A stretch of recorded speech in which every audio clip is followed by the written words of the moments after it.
What's happening, perfectionists? My name is Russell Holiday. This is the Nothing is Perfect podcast, and today we are joined by none other than my co-host and one half of the Rusty and Dusty Sideshow, Mr. Dustin Boydell.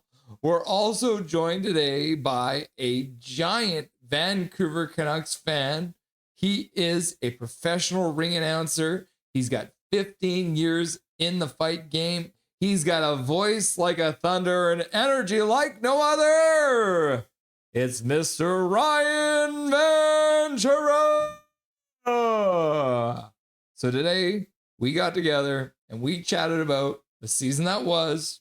I know it's painful, but we did the good and the bad of last season. We got into everything the Canucks have done hiring-wise for this offseason. We got into what all those people did after they got hired. We talked about Petey. We talked about Quit Hughes. We talked about the worst captain in the history of the Vancouver Canucks and debated who it was. And then we had a look ahead to what we can expect from next season for the Vancouver Canucks. So make sure you stick around and get to the very end because we talk about everything you need to know about moving in to the season next year. So here's my chat with Dustin Boydell and Ryan Ventura. As I mentioned, welcome to the show. We got the Silver Fox, Mr. Dustin Boydell. What's going on, my dude? What's happening? Happy summer to everybody. Hope it's going well. Ryan, good to see you. Welcome to the podcast form of the show. Many times you've been on before with Russ, obviously, but it's nice to join the party for a change.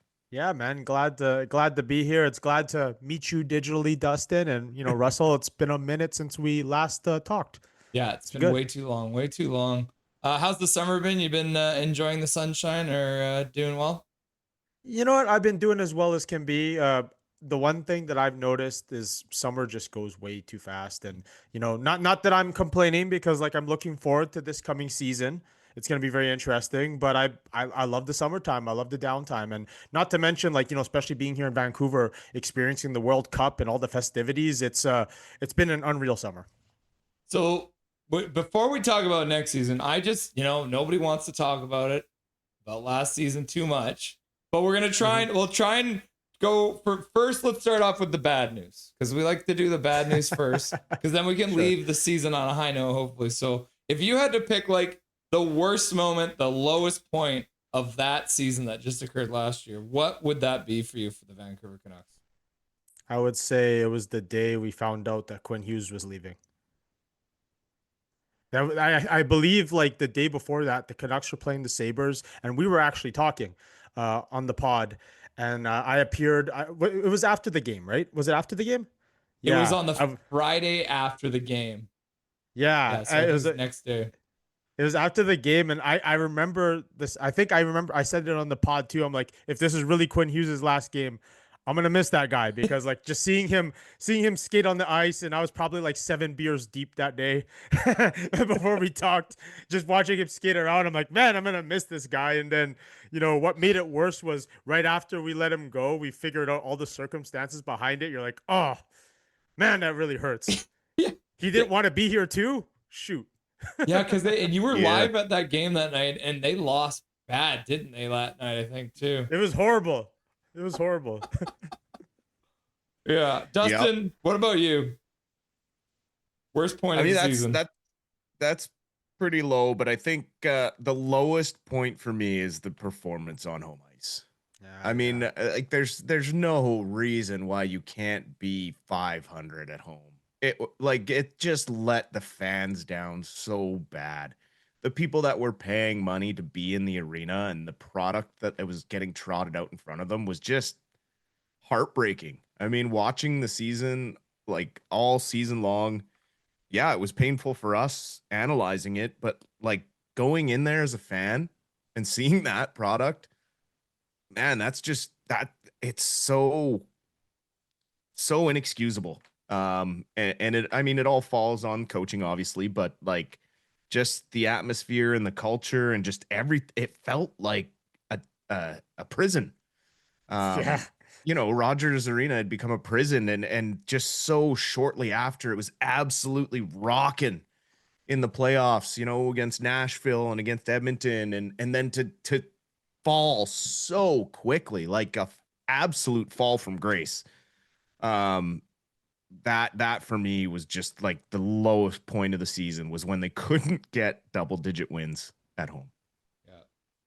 Now, we try to be positive here on Nothing Is Perfect. We try to find the good. So, Ryan, is there anything you can pull from last season that really left you with a good taste in your mouth?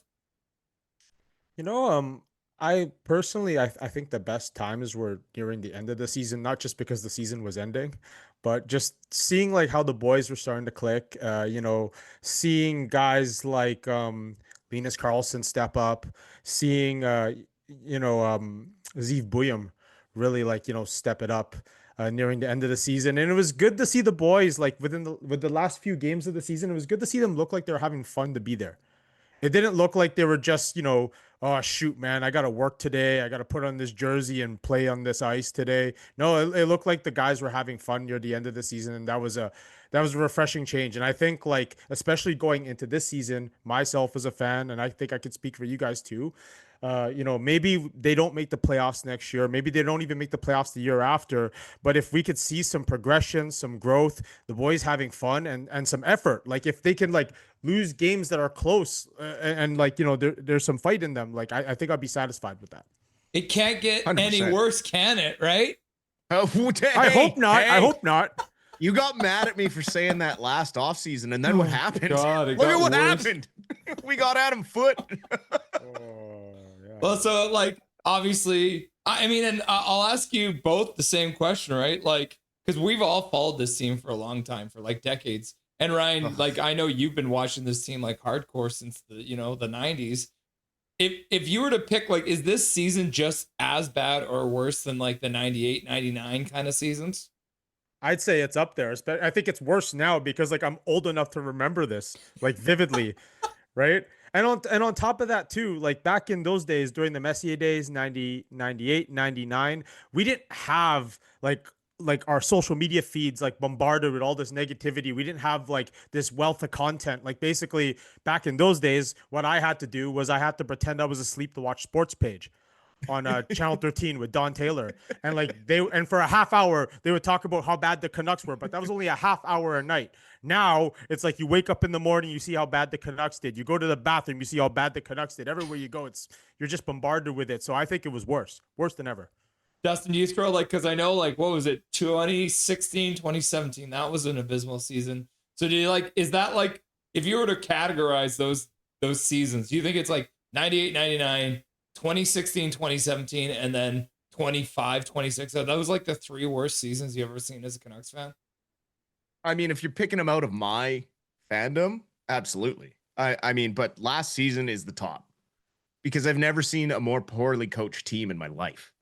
Like I've watched hockey and a lot of hockey teams, like there's been some bad NHL teams, but at least they play within a system and they still have moments of offense. Like it's so hard to explain to casual hockey fans just how bad last year truly was. As someone who played hockey and as someone who's followed hockey for so long and has been coached, like I can't imagine on the player side how a lot of those practices, video meetings, like anytime Adam Foote was in front of that room speaking, I can't imagine how you could have kept your focus as a player or even really known what he was talking about. Because it seemed like everyone was so lost. And when you look back to, 98, that was more of a locker room division. Bad personalities, bad clash, some power struggles. But at least Mike Keenan knew how to coach hockey. And then, we transitioned to Mark Crawford and get to the West Coast Express years and everything feels better until, the incident in 04. Mm-hmm. And then 16, 17, like you brought up, I think that is more just mismanagement, right? Like Deans and expiring contracts and things, like not moving veterans and not starting the rebuild when they should have, and just prolonging it. Like that was more mismanagement. So, they all three of them have their reasons to be the worst season ever as the Canucks organization. But just for me personally, last year was just so difficult to intake the game, not only the game, but also the messages that were coming, the mixed messaging that was coming from management and then from coaching, and none of it matching up. So it was just like a mess all around. So it didn't take long into the offseason for us to start getting some good news. So Ryan, if you so many good names coming into this organization, right? The Sedins get hired, Ryan Johnson's the new GM, Manny Malhotra gets hired, even a lot of the periphery signings, right? Like Darren Hermison seems like a really good guy to bring into the system. Richard Seeley's been doing tons of work down in Abbotsford, stocking the cupboards down there. Is there one of those hires that you like the most, or is it just kind of like they are all connected together and you feel like it's just a good direction for the team to be moving? I think it's personally in a good direction that the team needs to be moving. I mean, like you guys said before, how much worse can it get, right? So why not just let's graduate the guys that are coming from Abbotsford, the ones that help win that Calder Cup banner that you have behind you. You got the trophy too. You got the Calder Cup right there. I don't have mine, unfortunately. I got my hat and I got my puck somewhere, but yeah, man, I think it was a good move to hire from within rather than trying to let's bring such and such coach. This guy has previous Stanley Cup winner and all that kind of stuff. We've already tried to do that, right? We've already tried to bring in those kind of people. Why not just hire from within, bring them up? The worst, it can't get worse than that. And they have a proven track record of winning on that level. And plus, a lot of those guys that are playing right now, they're from that system too. Right. So let's bring them all together and, hopefully they have a better upcoming season and season after.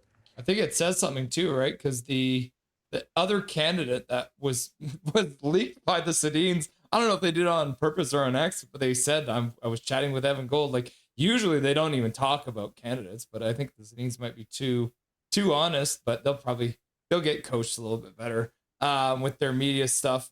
But Evan Gold has been hired. He actually left the Boston Bruins organization, but it's for the exact same position in the Islanders organization. So for you, Ryan, does that make you feel even more happy about the decision not to hire Evan Gold, because he didn't even end up getting a GM position anywhere in the NHL? He's back to doing the same job for a different organization.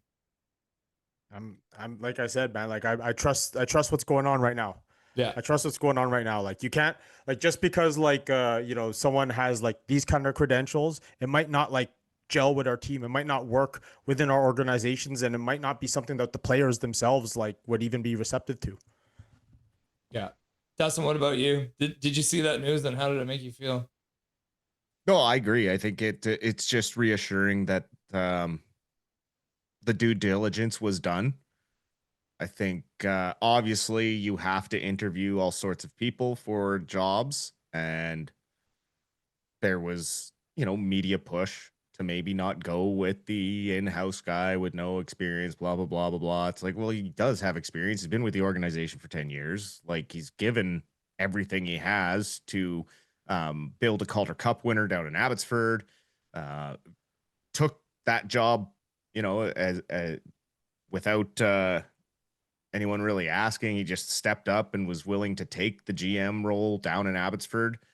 And he does a really good job of communicating with his players and also with the public. So I was very pleased when they decided to go with Johnson. I was relieved, because they were talking about this culture rebuild, and the Sedins had started the talk about it, right? Oh, we need to rebuild the culture and we need to, be a family again. And it's like, well, you don't start a culture rebuild by firing a guy who's been with you and given everything to the team for 10 years and also has given a lot to this team on the ice.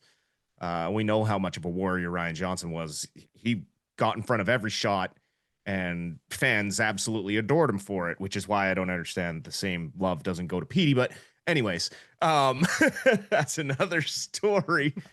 But I just think these guys gave everything to this organization as players when they were on the ice. And I have no doubt in my mind that they'll give the same effort and have the same drive to get to that peak of a Stanley Cup. They all have that like unfinished business kind of taste in their mouth, right?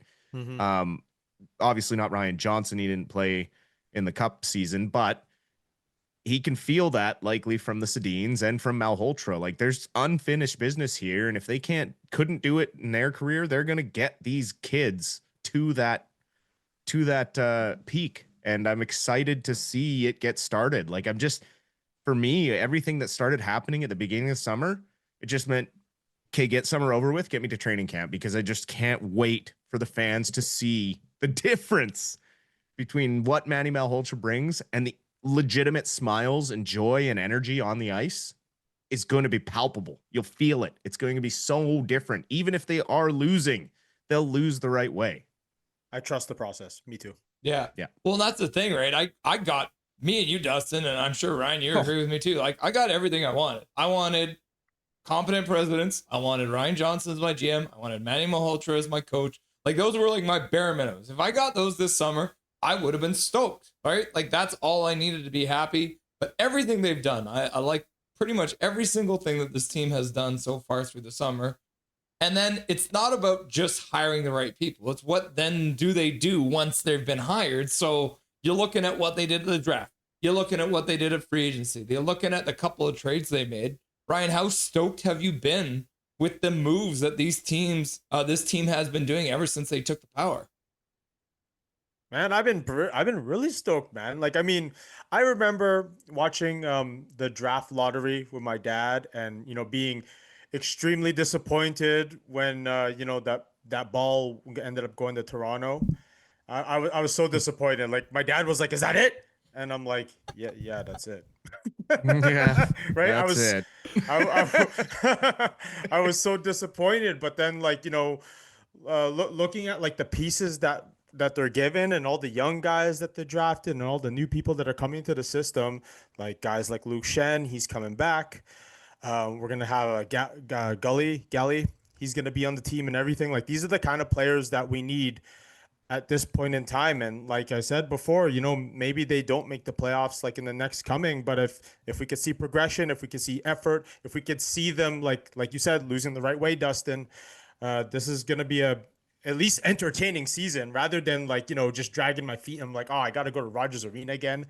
Yeah. Type of thing.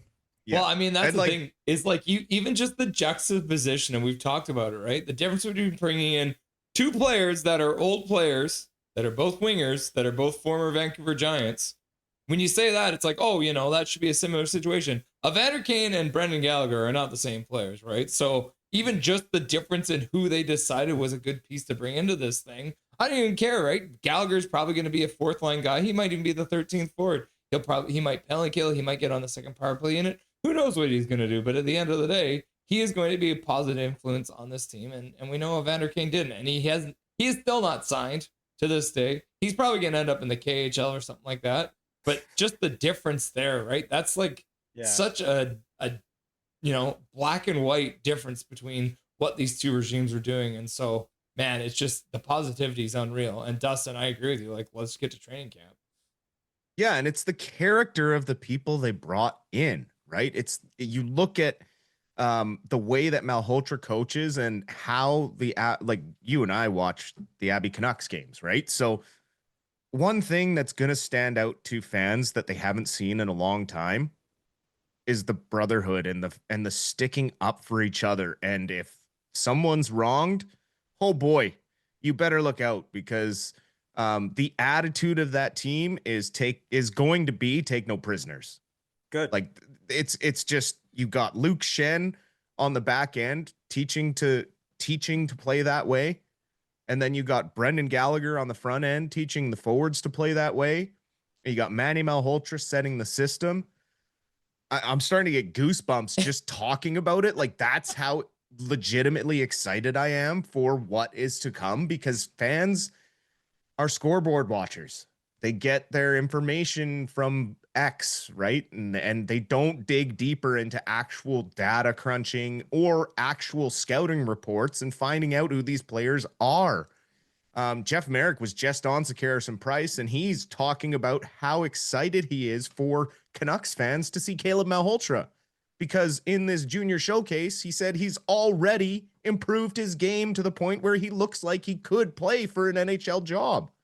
And that's coming from Jeff Merrick, an out-of-town guy. He's already the most improved player, like, out there, because that's how hard this kid works, and that's how dedicated he is to continuing to improve his game. And the more you dig into character, I think we may have dodged a bullet not drafting Gavin McKenna. I don't know how well that kid's going to be able to handle the pressure of being in a Canadian market. And if things aren't going well, I mean, you can't knock out every fan that badmouths you on the street. Like, I'm just saying, you can't, right? Like, if that's how you're going to react, I don't think that you're going to be able to handle playing in Toronto, kid. So I'm just saying, I don't know him well enough, but from the things I've seen and just the way that you've kind of heard that the drive, his motor was never the best thing. All the other prospects, their motor is their top skill.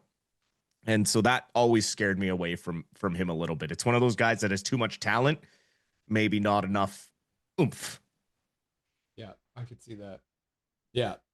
So for you, Ryan, then obviously the first draft pick for this new regime, Caleb Malhotra, got Manny Malhotra as the coach. How cool would that be to see a father and son duo in the NHL in any capacity as they strive to take this team to the promised land, the Stanley Cup that this franchise has literally never seen? I'm excited to, see this, how all this plays out. Like, I was hoping that, Caleb would be ready to play this coming season. But I mean, of course, that extra year of seasoning in the juniors still, extremely beneficial, and that'll really help him out. Obviously there was a few concerns about, how would this whole father-son dynamic do? Would there be any favoritism or anything like that? And, if you know anything about, we don't know Manny Malhotra personally, unless you guys know him, but I don't know him personally, but if I can tell from how he played the game and how he conducted himself on the ice, off the ice as a coach, I don't think there's going to be favoritism. It's going to be Manny Malhotra, coach of the Vancouver Canucks, and he's your dad after the game type of thing. I think there's going to be a good separation between the two. And, Caleb has good genetics. If he has a little bit of how his dad conducted himself on and off the ice, I think he's going to be just fine as a professional hockey player. Yeah, it doesn't hurt to have Steve Nash as your dad or as your uncle as well, right? Yes. Yeah. Steve and Martin Nash as your uncles. Yeah. I mean, you learned how to conduct yourself in a very professional manner from a very young age.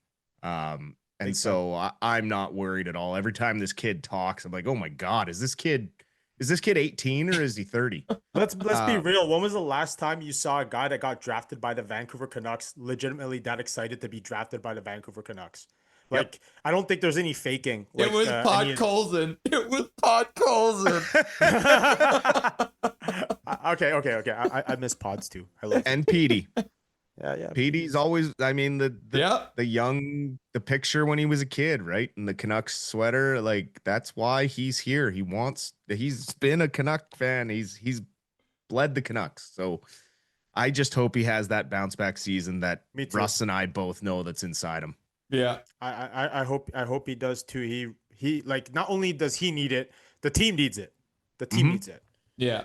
Well, I mean, even with all these signings this offseason, we've talked about it a lot. As the salary cap goes up, that $11.6 million that he makes becomes more and more palatable, even if he ends up getting back to a point where he's just scoring a point per game. If he shows up next year and scores 75 to 80 points, that's going to be a win for this team and the money that they're paying him. So for Petey, 100 points. 100 points. And Ryan, I'll tell you, because this is my new crazy take, and I told Dustin this one. My new take about Pettersson because I got a good vibe about him. I think he's going to bounce back under Manny Malhotra. And I don't necessarily think that this is going to happen this season, but my new prediction for Pettersson is that he is going to break the Canucks single season point record, which was set by Henrik Sedin, which is 112 points in a season. Am I crazy? Or do you think you could see Pettersson having a big season like that moving forward? Plausible. I think, if he's truly hungry and he wants to stay being one of the elite players in this league, he has so much to show and prove.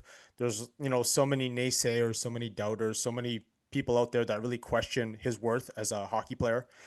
And, we've always known for such a long time that the potential's there. He's shown glimpses of greatness. And, if anything, it's put up or shut up now. It's like, you either do something now or the next season, or your job in general in the league is in jeopardy. 100%. Yeah.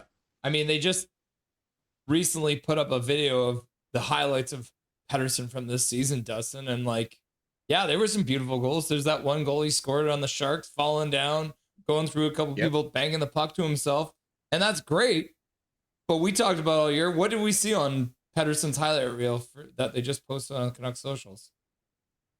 Oh, just going to Canuck Place and the Children's Hospital and stuff and doing things in the community, like not taking a camera crew with him. Like, these are ones that, yeah, there is pictures and stuff, but they're not from Canucks media. Like, he goes without taking credit for it because he cares about community service and giving back to the community. And he gets a bad rap.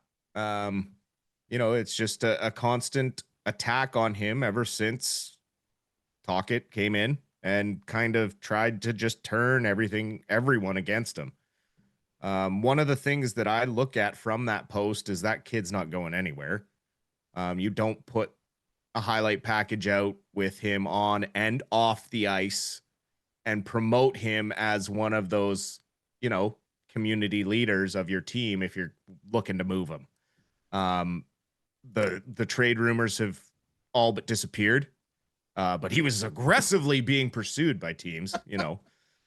Trade was imminent, and I just think it's just grasping at straws, trying to make things out of nothing.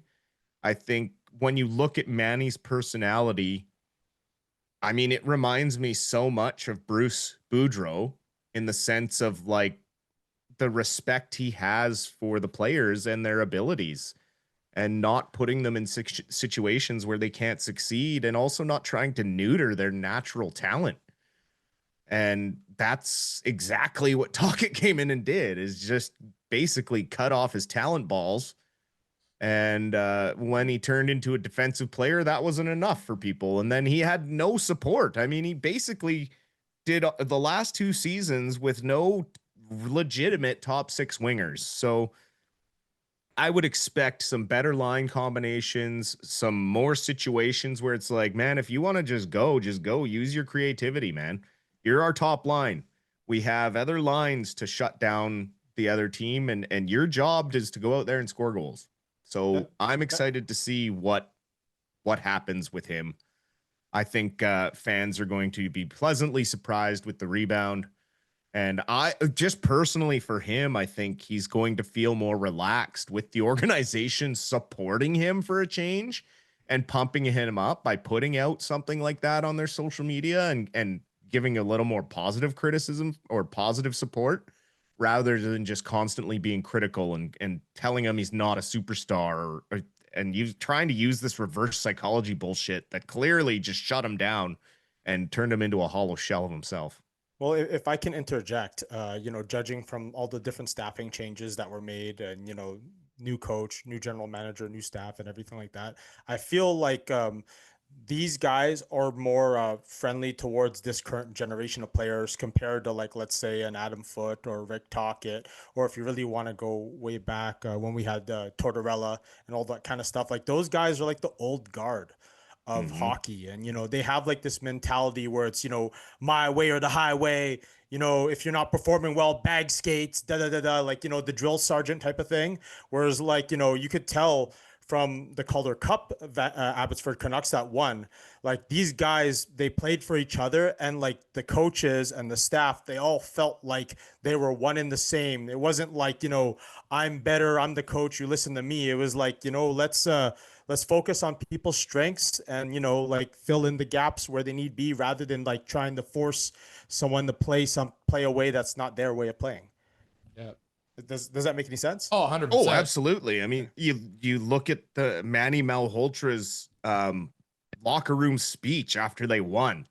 I mean, that's the type of shit you see in a scripted movie, and that's just naturally who he is as a human. That's just how he talks, and it's going to be so exciting as an analyst, someone who's analyzing and has to like listen to the GM and the coach's comments more closely than the average fan.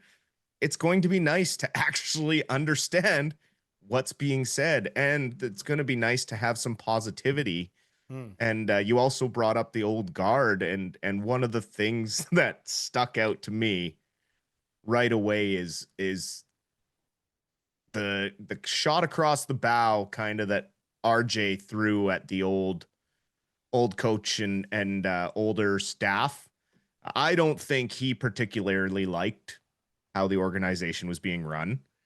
And when he said, there's one thing, to say it the way he said it, to say there's one thing that you will never hear me, Daniel, Henrik, or Manny say, and that is, back when I played, ... And how many times last year did we hear Adam Foote or Jim Rutherford talk about back in the day or back in Pittsburgh? Adam Foote, when I was captain for a shitty Columbus team, this is what we had to do, and blah, blah, blah, blah, blah, blah, blah. When I played with Joe Sakic and Peter Forsberg. If it falls on deaf ears for fans, it's absolutely falling on deaf ears for your players. So I know that was kind of a backhanded shot, and I love it. And that's the type of smart, high intelligence communication we will get, where you actually have to be smart to understand what they're saying. So here's some numbers for you guys. So Elias Pettersson, the forward, is currently on this team, has more block shots than any other player on the roster for the Canucks. He's got, in his career for the Canucks, he's got 487 block shots. He had 108 block shots last year, which is crazy. If he gets 49 more block shots this season, which he did 108 last year, he will have more block shots in a Canucks jersey than any other forward in the history of the franchise, full stop. The only current one that has more block shots than him is Ryan Kesler. Ryan Kesler, in 110 more games, has 536. So Pettersson can pass him with 49 more block shots. He is also the 10th most in the entire franchise history as well. All the other players ahead of him on the list are defensemen, which makes sense because defensemen are always blocking it. Alexander Edler, for anyone who's wondering, is the all-time leader for block shots. He's got 1,762, which is crazy, in 925 games. So, but regardless of that, Pettersson's already in the top 10. He is averaging like a block shot a game essentially for his career almost with this Vancouver Canucks team. So there is a world in which he could have 100 block shots and 100 points in a season, which is a very crazy thing to think about. When you think about the guy who came into this league, I never really thought of him as that kind of a player, but he has become so solid defensively, especially considering that he had to do everything last year. Their second center was either David Kampf or Reichel or insert AHL player here, right? Like they had him taking more defensive zone faceoffs. And that's the other thing. His faceoff percentage last year was better than at any time in his entire career. So he did everything that he possibly could for this team. And under the coaching of a guy who is also in the top 10 in all-time faceoff percentages with Manny Malhotra, look what he did with Aatu Räty. Aatu Räty is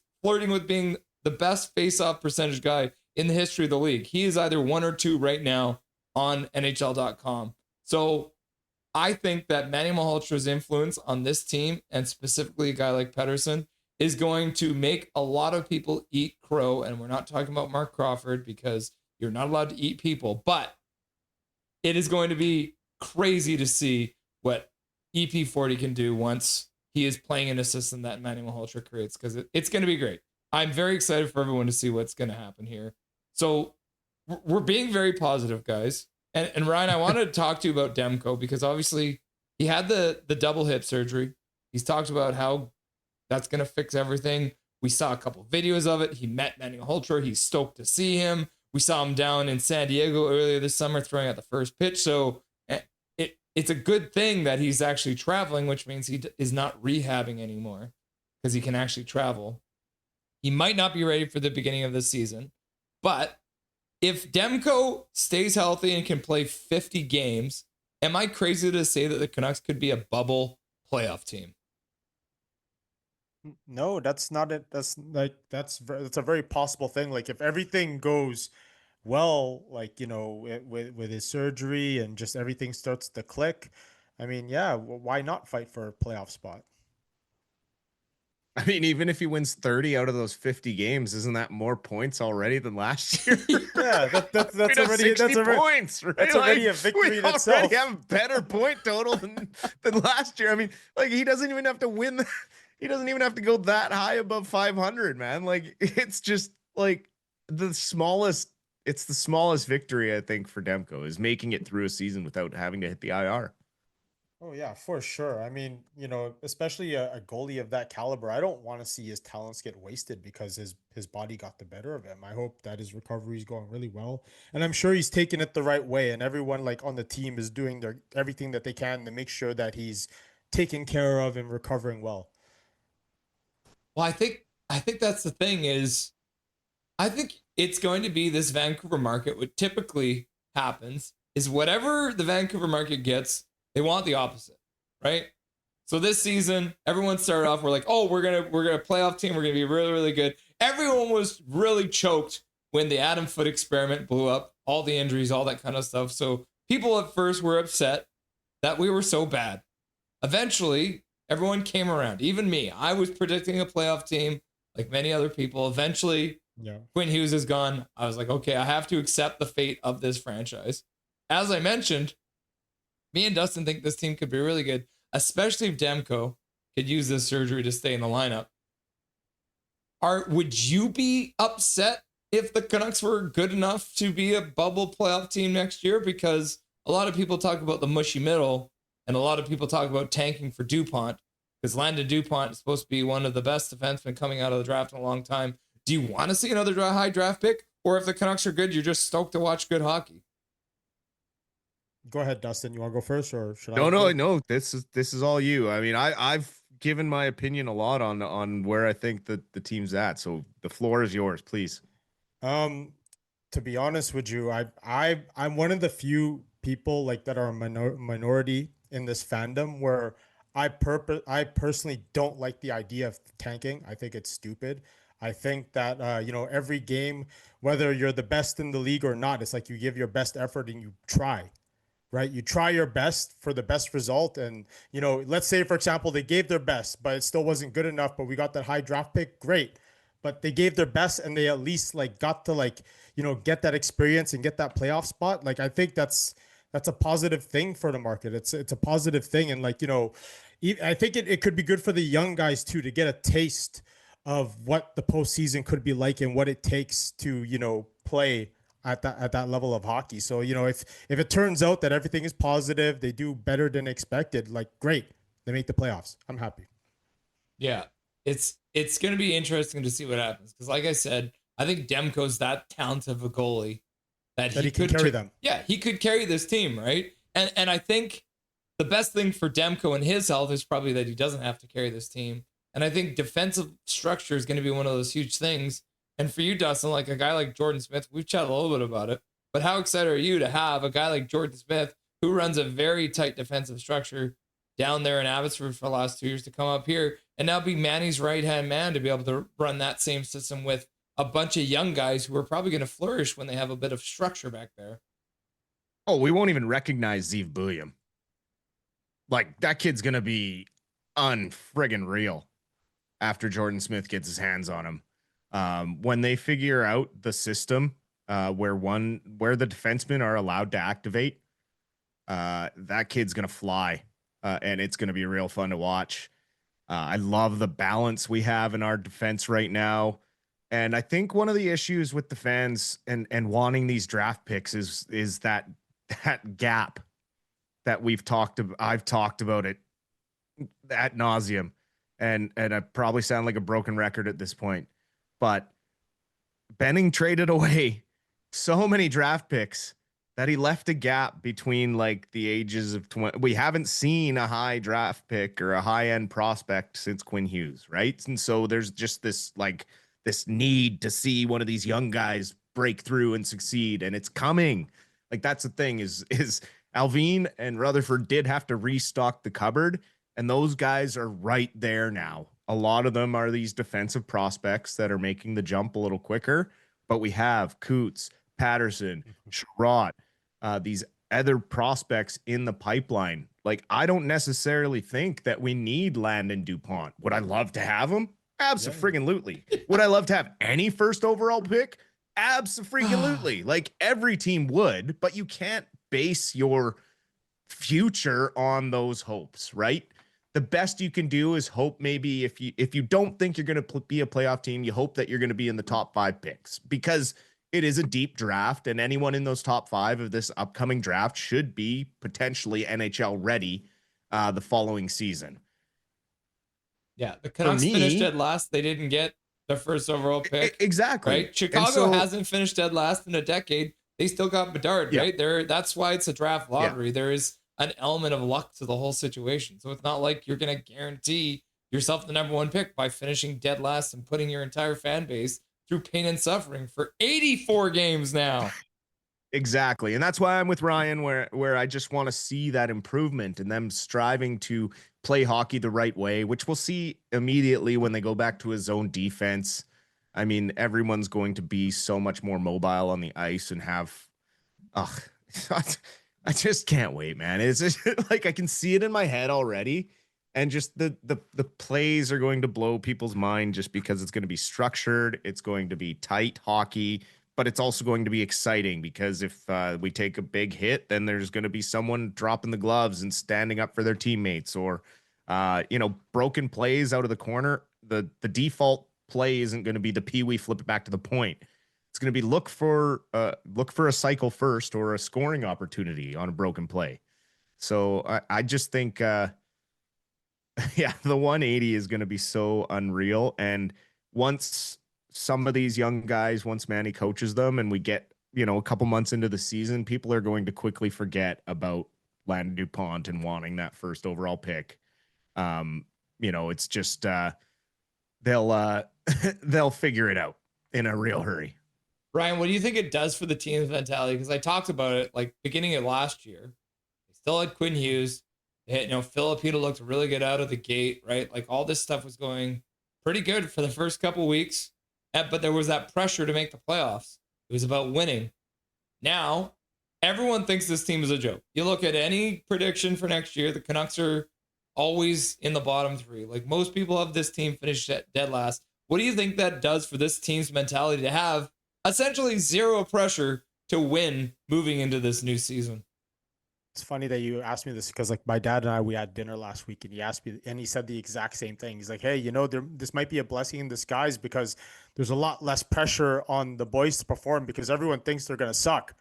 Right. So, like, there's probably going to be like a lot of positivity in that room, and they're going to go into the ice, like, thinking, you know what, like, it's great to be here. It's good to have a job in the NHL, and, everyone's counting us out. So, like, it's going to make us look even better if we exceed everyone's expectations. Yeah. Everyone loves an underdog story. Yeah. And if you guys remember, it wasn't too long ago when the Canucks had that beautiful 2024, 2025 run. 2023, 2024 run. That's right. When they had that beautiful run. No one expected them to do well, and they exceeded the expectations and more. Not saying that we could have that again, but I mean, like, that was some of the best hockey in recent memory that I've seen that the team has played, and they genuinely look like they're having fun to be there, even though there was a lot of issues in the locker room. Yeah, I put that season alongside the 2 Stanley Cup finals that they lost in. And I put that right along the other one that I put that alongside is that year where they had Detroit Red Wings down 2-0 after winning two games in Detroit.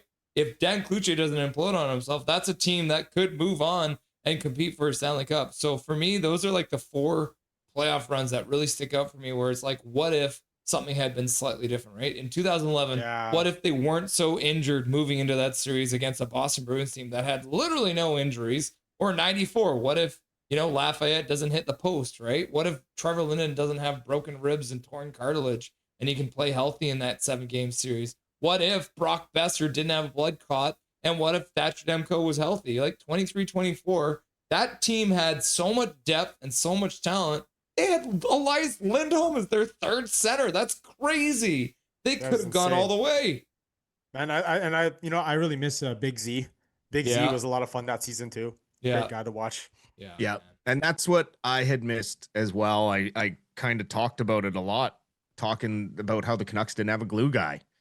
And now they've got like 3 of them. They got Alexiak, they got Shen, and they got Gallagher. I mean, they're all glue guys, right? They're all those locker room guys that are going to keep things light even when they're losing, but also keep it professional.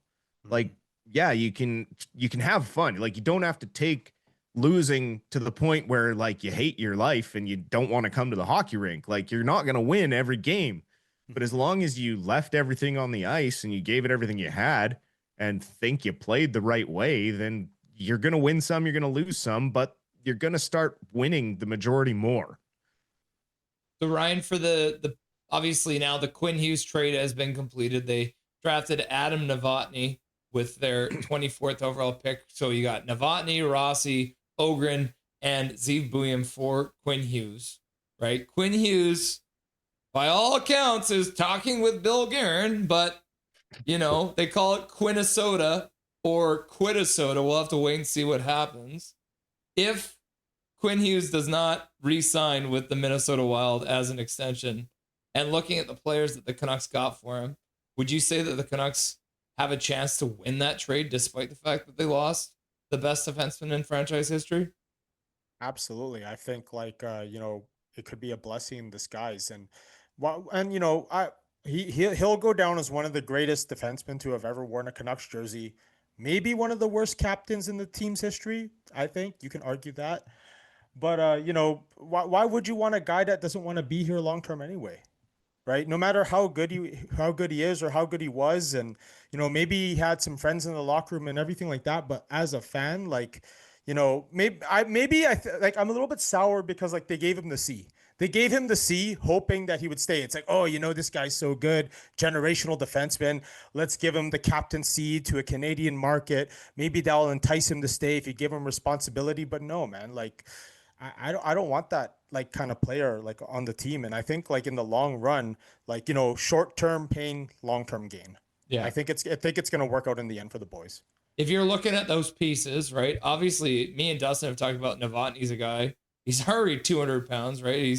He's a big boy. Yeah. Like he's a guy who's going back to juniors next year. I think there's a chance he might be one of those guys who gets like 3 games like Kuntz did last year, right? But maybe let's take him out of the equation. If you're looking at the other 3 guys, Ogren, Buium, and Rossi, who do you see taking the biggest step for the Canucks next year as one of the young pieces they got back for Quinn Hughes?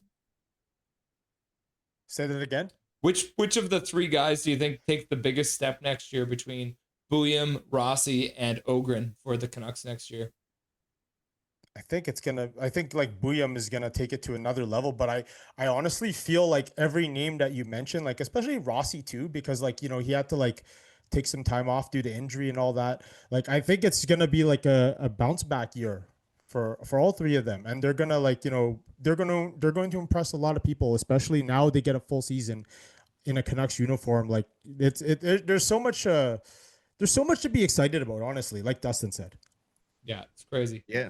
Dustin, for you, I think what do you think? All 3 of them too. I think all 3 of them too. I think Buium is going to thrive under a little more freedom to play his style of hockey.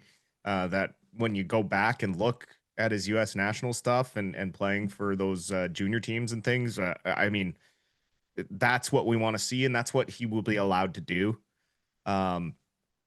Also with Ogren, he's probably going to play in the top 6, so he's going to thrive. I think he's very underrated.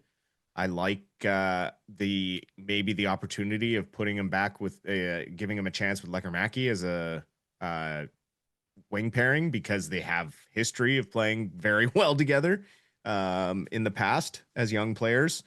So that could be a good match there, just also for the chemistry there and the style of play. You got Ogren, the big body that can keep the puck down low and free up some ice for the smaller Lekkerimäki. So I really like that idea.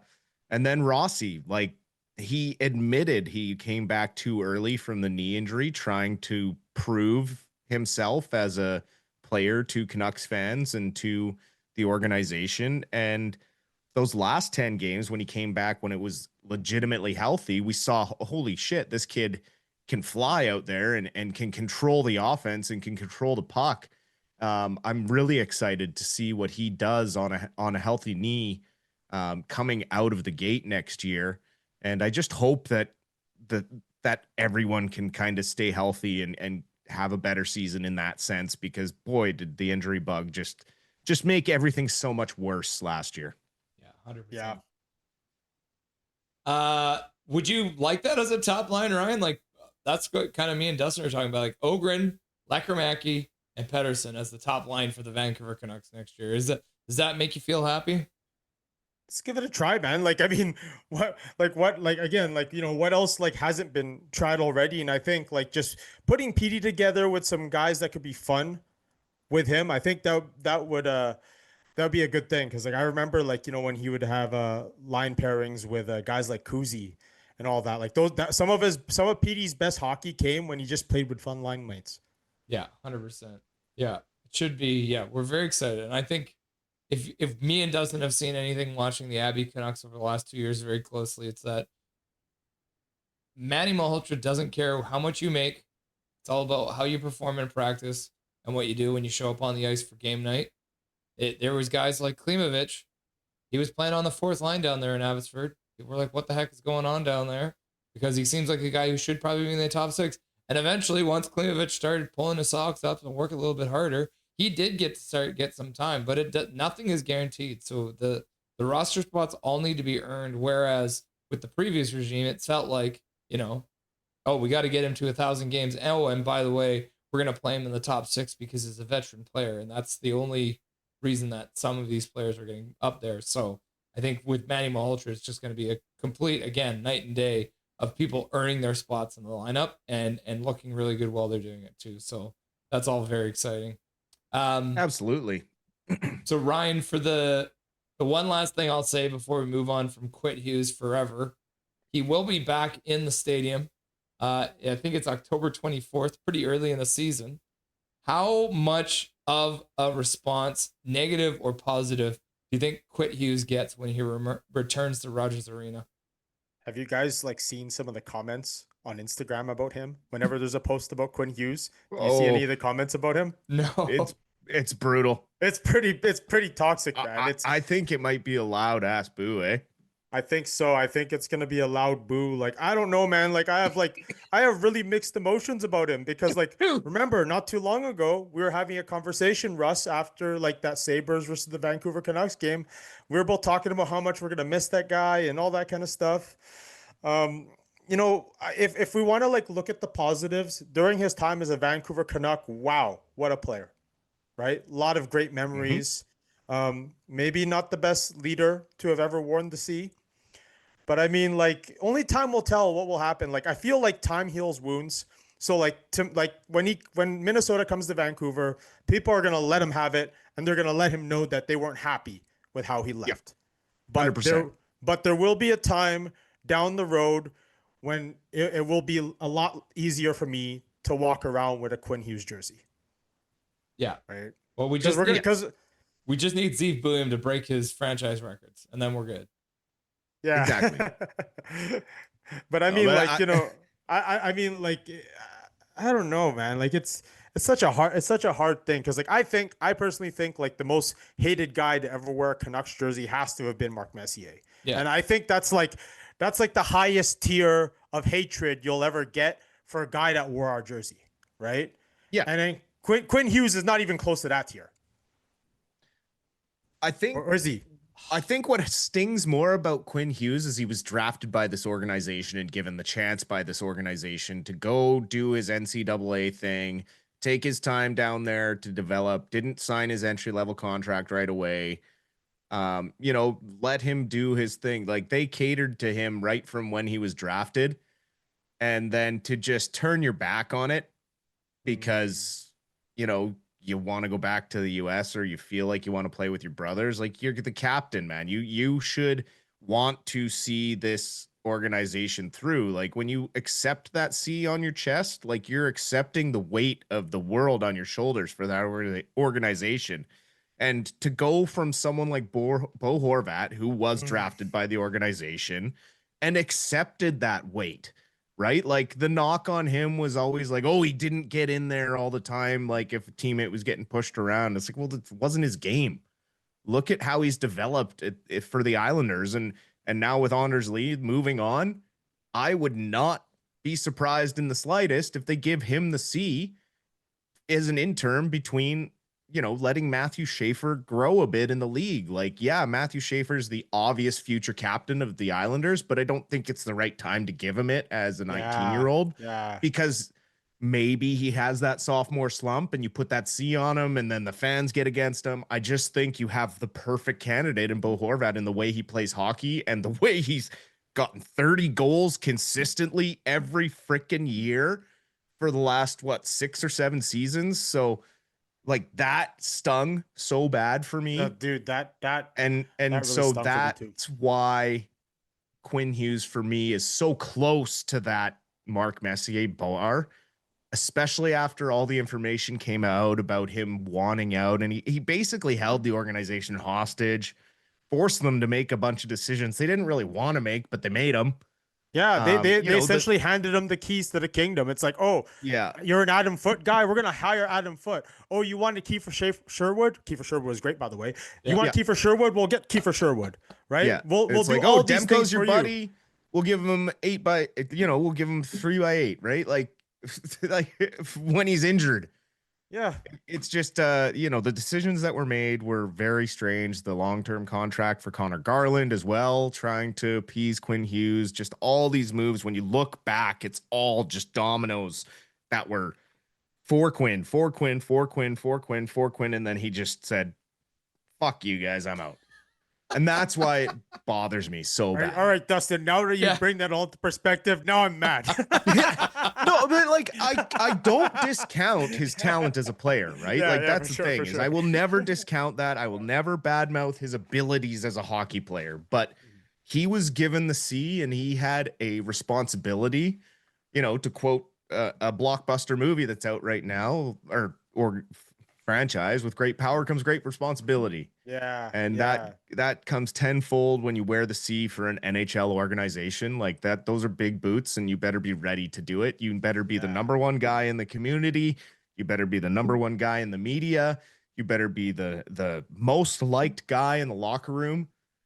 You should be the guy setting up team events. Like, that's what comes with wearing the C, and he just failed to do any of that. He let the locker room turmoil happen under his watch. Yeah, they didn't respect him enough. That's for sure. Yeah, and so, when fans have this knack for booing players every time they touch the puck, Quinn Hughes touches the puck an awful lot. So that's why I say there's going to be a lot of booing that night. I would put, for me, it's Mark Messier and Quinn Hughes are the worst captains in the history of this franchise. It's hard. Yeah, there's no debate. Yeah, no debate those are the two worst, like, by far, right? Right, all fired up. And I go back and forth between which one's worse because obviously there's a whole bunch of reasons. But when it comes to most hated player, Mark Messier wins that just by, I'm just going to take a retired number from one of the original Canucks who died of brain cancer, and I'm going to wear that number, right? Like, that is where you go from just, like, as a hockey player, there's things that you can do to be a jerk, that is just like, as a human being, you should have not done that, regardless of anything, right? So that's where Mark Messier ends up taking the cake for the most hated Canucks player in franchise history. But when it comes down to worst captain, those two, they're like, it's a 1A, 1B kind of a situation for me. Yeah. Yep. And I think like, but like before we close off this topic, I feel like guys like Quinn Hughes represent like the new generation that we were talking about. Remember we were talking about how like players of this generation, they're not like receptive to a certain style of coaching, a certain style of running a team. Guys like him most definitely were not receptive of that old school style, right? Otherwise, if you were super old school, like old school captain, like, he would do all those things that we were talking about. Yep.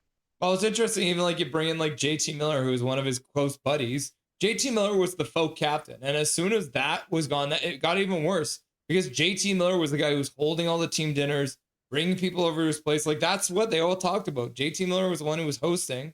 And then Quinn Hughes didn't have to take care of that. So JT Miller was doing that for his captain and taking care of that. But once Quinn Hughes leaves this team, it's like, I barely know any of the guys on that team. It's like, what are you talking about? You were the captain. You should be picking up the rookies from the airport and showing them around town. But instead, you're sitting in your room at home staring at ghosts, right? Like, that's reading books. Yeah, which is fine. Books are good, right? But, you should also like get to know your teammates a bit.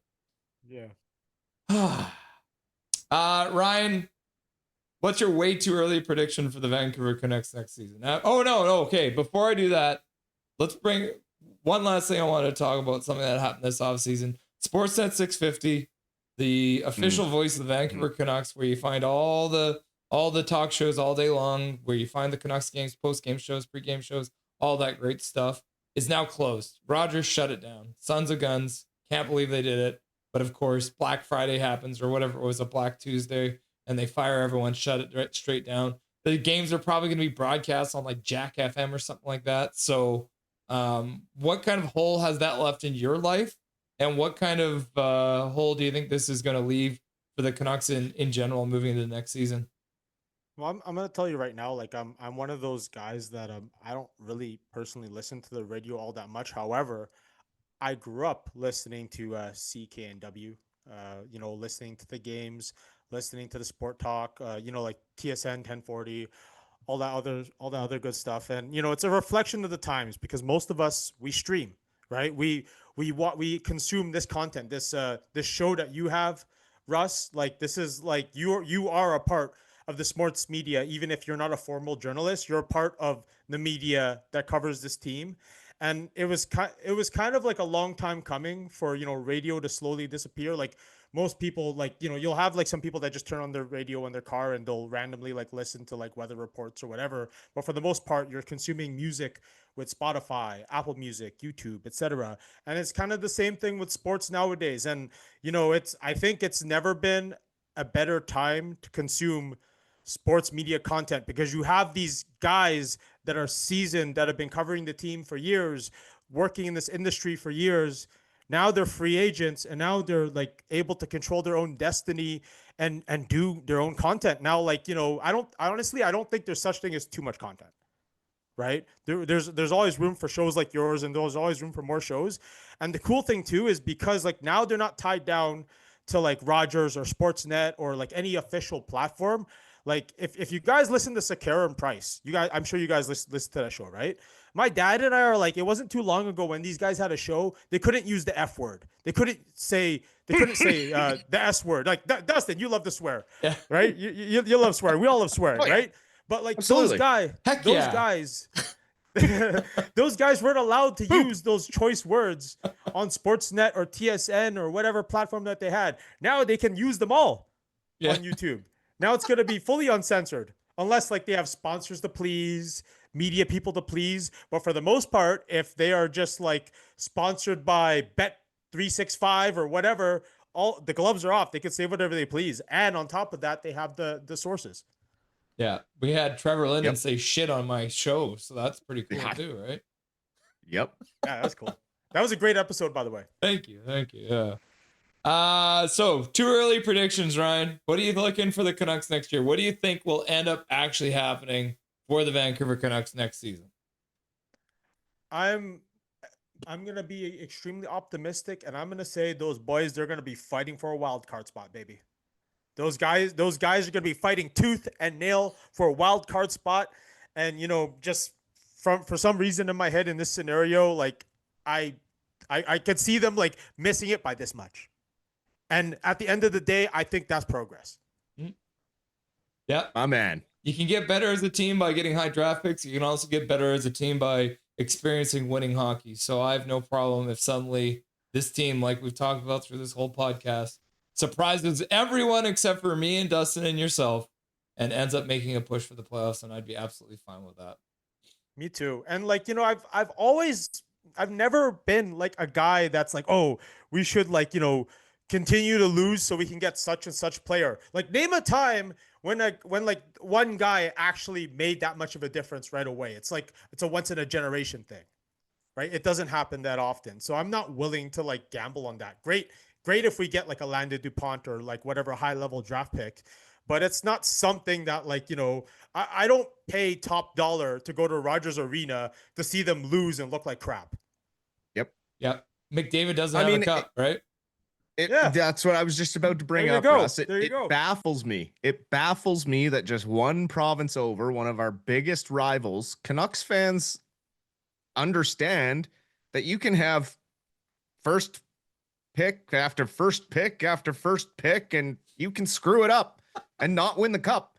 I mean, it's McDavid right now. Like if they don't win this year, that guy's gone. Like he is no longer an Edmonton Oiler.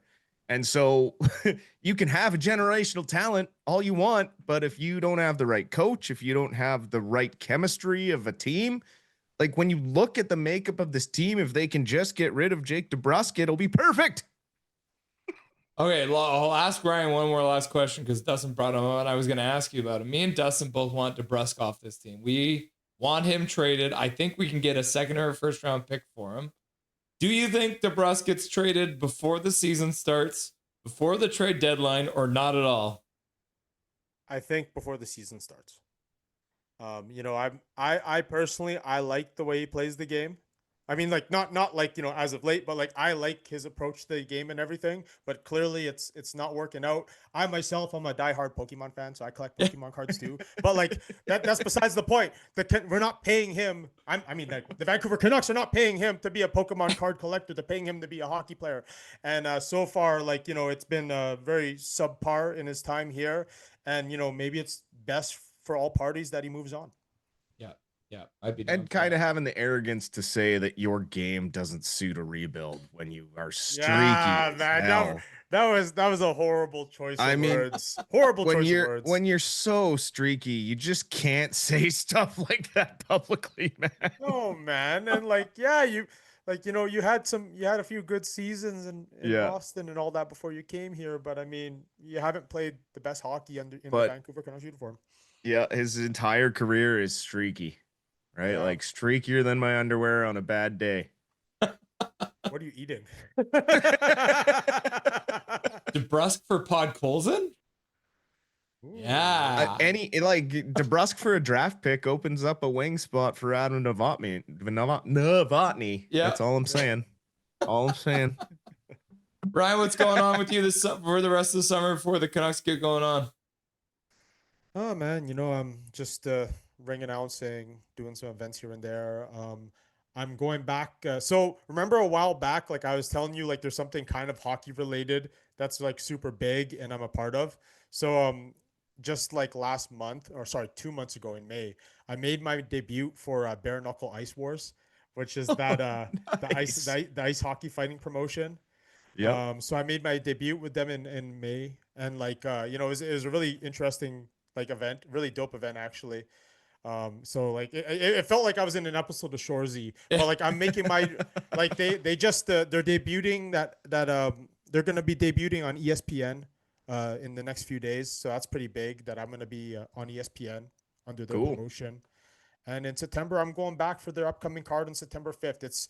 It's a really unique event. Like it gives guys with that talent, another opportunity to make some good money. Maybe it's not the best for your health. Like fighting in general is not the best for your health, but it's it's an interesting experience because like you have guys that have played at the highest level of hockey. Like one of my coworkers, like who works in commentary, it's Matthew Barnaby, right? So It's crazy. So I worked with Matthew Barnaby, and like in the Yep. middle of the ice, like he called out Sean Avery. He's like, "I'm gonna put down $50,000 of my own money for you to come out and fight me, Sean Avery." And it was pretty awesome. So maybe down the road, you're gonna see me introduce Matthew Barnaby versus Sean Avery in the near future.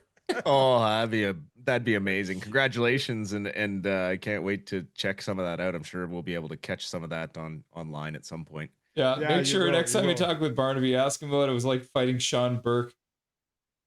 Oh man, that'd be interesting. He was actually a really nice guy. I have to say, he was a really nice. Yeah. Oh, I Sean mean, that's Burke the and thing. his 10 Even foot like reach. like we just got Gallagher, right? Like he's one of the guys you Yeah. hate to play against, but you love to have him on his team, and that's exactly what Barnaby was. He was that kind of guy. Yeah, I remember when I started working with him, I'm like, man, this guy was such a jerk watching him play hockey. But I mean, he's such a nice guy. You can't say anything bad to him. A lot of the tough guys and a lot of the rats in the league, they are amazing guys off the ice. I Yeah. mean, I ran into